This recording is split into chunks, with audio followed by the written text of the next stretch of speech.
rapidinho da astrologia? Gente, o problema com a astrologia, porque eu não sei, talvez tenham pessoas aqui que gostam de astrologia e tal, a questão da astrologia é que hoje ela é vista muito... Hoje ela está existindo esse movimento de tentar dizer que a astrologia é uma ciência humana. A astrologia, a origem da astrologia é ciência natural. Cientistas como Kepler, como Tycho Brahe, que foram aqueles que que ajudaram a mapear o céu noturno. E Kepler, por exemplo, que foi o cara que veio ajudar a gente a entender o movimento dos planetas. Esses caras, desde muito tempo, eles vendiam horóscopo, porque até então a nossa compreensão sobre estrelas, planetas, envolvia também esses efeitos na personalidade, enfim. O que aconteceu foi, a astronomia começou a se desenvolver com a nossa possibilidade de observar melhor o céu, por exemplo, com Galileu. Galileu pegou um instrumento que era usado em show de mágica, que era usado... Eu quero ver também. Galileu, ele pegou um instrumento que era usado em evolução das ideias de física. Ah, muito legal. Fala disso? Aí, ó, livro interessante, vejam, confiram. Eu não conheço, mas o Vinícius está recomendando, eu confio nele. Então, veio Galileu, veio Newton depois, e veio vários outros, né? Eu estou sendo injusto com um monte aqui, que foi extremamente essencial.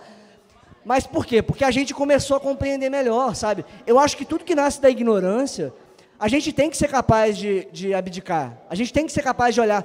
Por exemplo, eu fui extremamente religioso até uma certa idade, e eu era muito homofóbico. Se eu não tivesse a possibilidade de olhar para essa minha ignorância e falar, cara, eu sou ignorante sobre isso.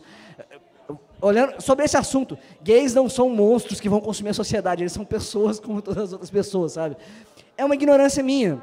E se eu quero conviver melhor com os outros, se eu quero conviver melhor nesse mundo, eu tenho que ser capaz de questionar as minhas ignorâncias e abrir mão delas quando eu percebo que elas são ignorâncias, sabe?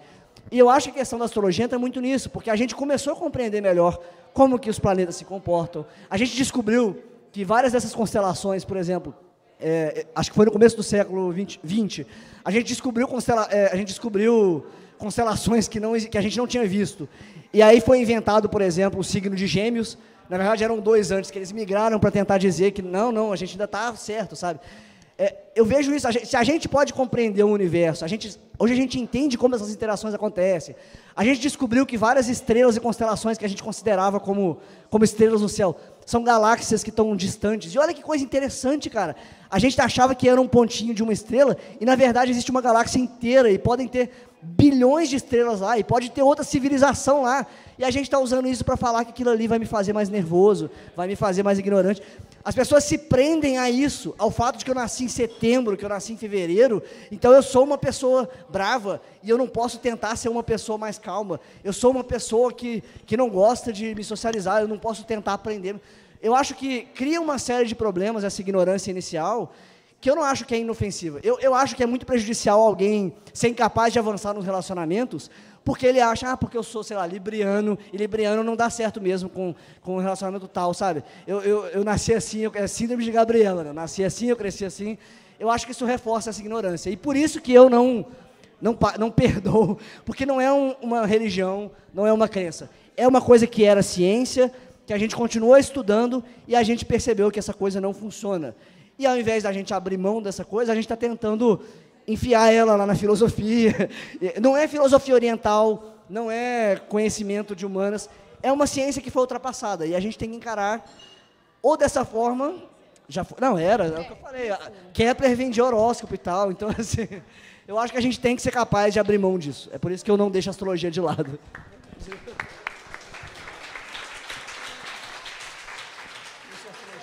Claramente você é de Escorpião, claramente. Aquariano é assim mesmo, né? Aquariano é terrível. Mas aqui, Jesus não era capricorniano, e capricorniano não tem coração? Eu acho isso um baita dilema. Acho que... Qual que é o pior? Ariano, né? Ariano. Satanarias. Satanás. Ó, uma pergunta muito importante aqui, que ela veio no papel, ela veio no chat. Voar é cair e errar o chão? Comente. Você pode pensar em aviões, em pássaros, voar é cair e errar o chão? Andar é cair e errar o chão. Como assim? Porque Disserte. Vamos lá, vamos 15 linhas, 15 linhas. O que você está fazendo quando você anda é basicamente Você faz isso e seu peso vai para lá. Você não está fazendo um esforço de, deixa eu empurrar para cá. Você está só caindo para frente, mas errando o chão. Então, andar é cair e errar o chão. Agora, voar eu diria que é correr rápido o suficiente para você nadar no ar. Eu acho. Porque voar é basicamente nadar na atmosfera. O que você está fazendo é usar o fenômeno de fluidos, os gases do ar, porque se a gente não tivesse atmosfera, helicóptero não voaria, avião não voaria. A gente usa, por exemplo, a diferença de pressão. O ar, ele empurra com mais força uma parte da asa do que a outra. E com isso, a gente vai fazendo o avião começando a nadar na atmosfera. Então, o helicóptero é a mesma coisa. A gente usa propriedades de fluidos e de pressão e de empuxo, que é basicamente a mesma coisa do que... Não a mesma coisa, é a mesma coisa do que você nadar. Eu me arrisco a dizer que é exatamente a mesma coisa, só que é muito mais difícil nadar. Inclusive o Aquaman é o herói mais subvalorizado do universo dos heróis, porque se ele nada rápido, era para ele correr igual o Flash.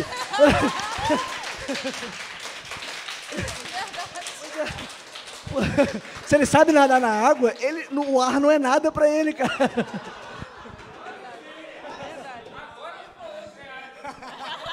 Agora a gente está falando do que importa, né? O Alberto de Albuquerque na live, ele fez um comentário que é muito importante, que na verdade você não está tocando o chão. Realmente, a gente não está tocando o chão. Eu não estou encostando no Vinícius agora. A Mira não está tocando em mim também. Porque se a gente conseguisse tocar, a gente conseguiria atravessar. O que acontece é, a minha mão só existe porque as moléculas que compõem ela estão ligadas entre si. E as moléculas só existem porque existem estruturas ainda menores que estão ligadas entre si. Então, o que liga essas estruturas é a força eletromagnética, é a interação eletromagnética. A mesma coisa que faz um ímã prender na geladeira está acontecendo no nosso organismo, só que com propriedades moleculares diferentes, uma estrutura diferente, mas é a força eletromagnética. E o que acontece quando você coloca um ímã com um ímã com o outro? Ou ele vai se repelir, ou eles vão se atrair, certo?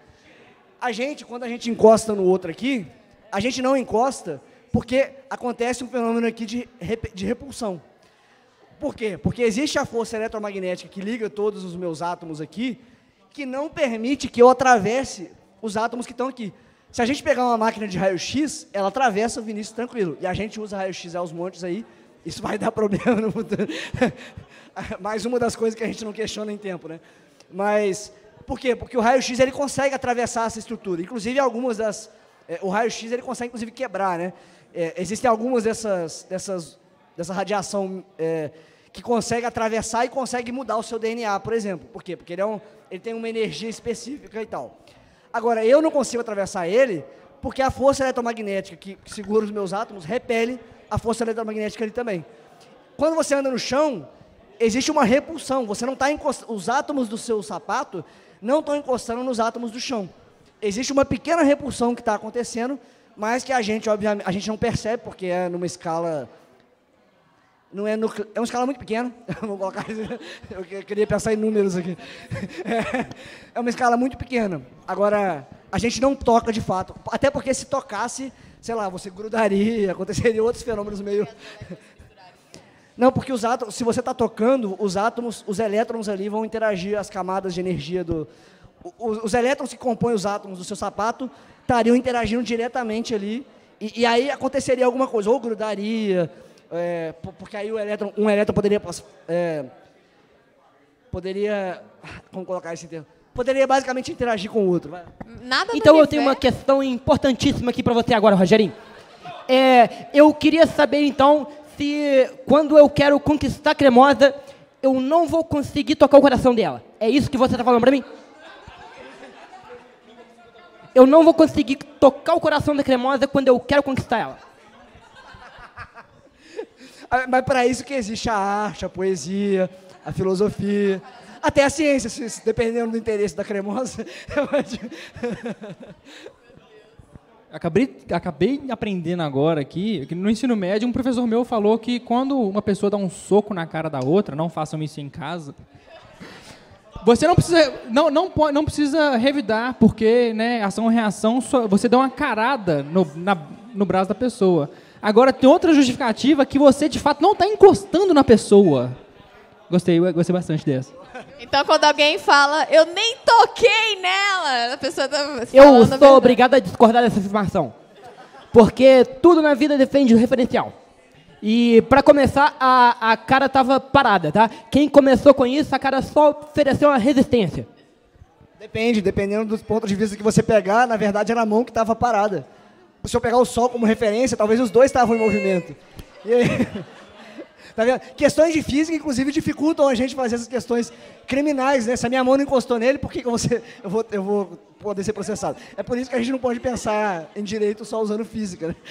Porque você justifica literalmente qualquer coisa se você usar a sua ciência para pensar a sociedade.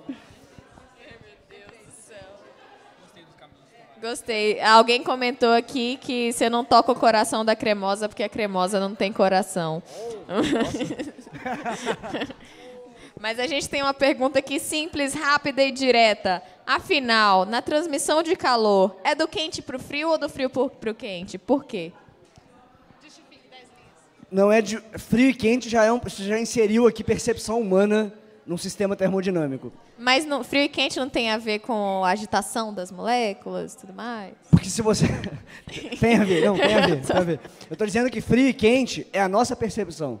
Pergunta para um tardígrado se 100 graus é quente ou frio. Ele não está nem aí. Ele é um organismo que sobrevive a temperaturas extremas. É meu animal favorito também.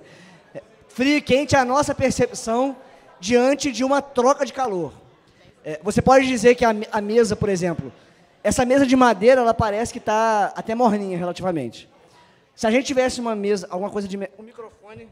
O microfone está geladinho. Essa mesa está geladinho, né? Mas ele não está geladinho. Ele está exatamente com a mesma temperatura do que a mesa.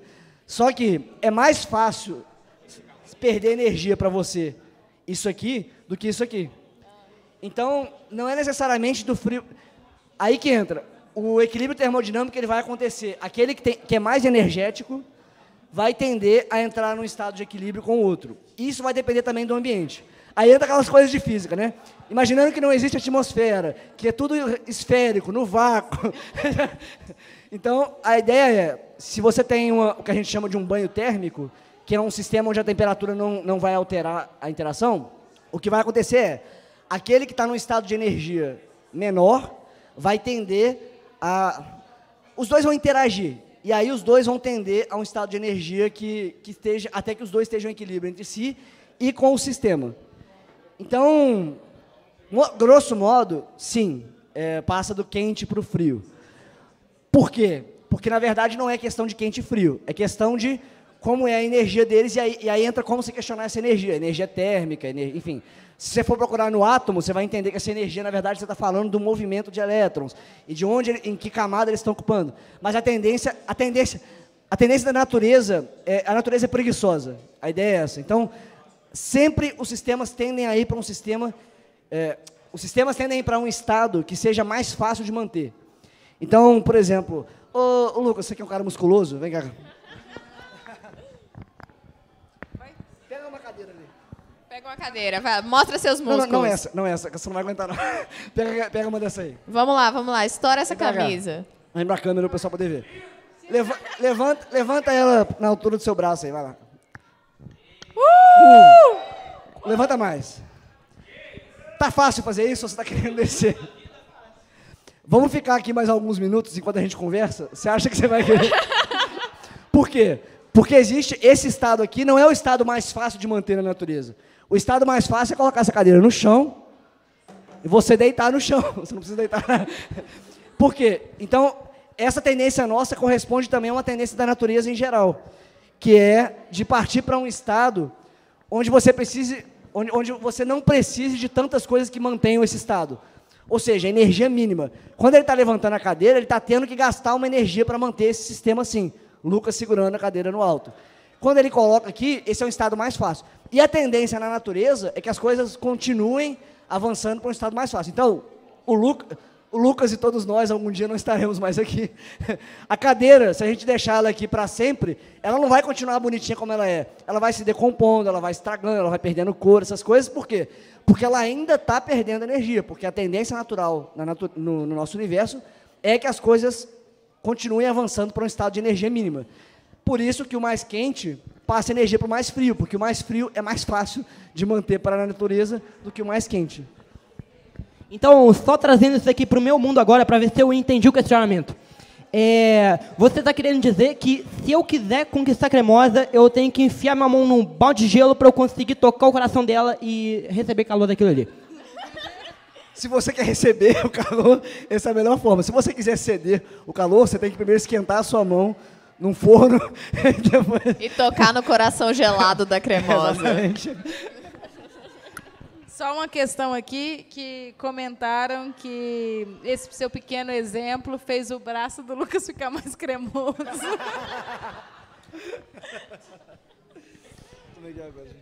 Gente, agora eu vou fazer a pergunta de encerramento.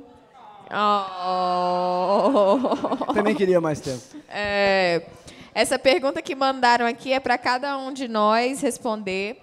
Como o conhecimento científico da área específica de cada um de vocês afetou a sua vida cotidiana? Pode começar de novo. Vai, Cremoso, vai, Cremoso. Eu só queria dizer que eu não tenho conhecimento específico. Tudo. Tô zoando, né? Isso é muito amplo, né? Não, mas... Eu achei que você ia falar tudo, eu não ia conseguir responder uma palavra. Nada e tudo, né? Não, o meu conhecimento, na física para minha vida, carro, GPS, celular, essa live. O conhecimento específico da minha área, agora falando sério, assim, né? Tá, eu vou resumir aqui. No final das contas, me fez ser uma pessoa mais humilde, talvez.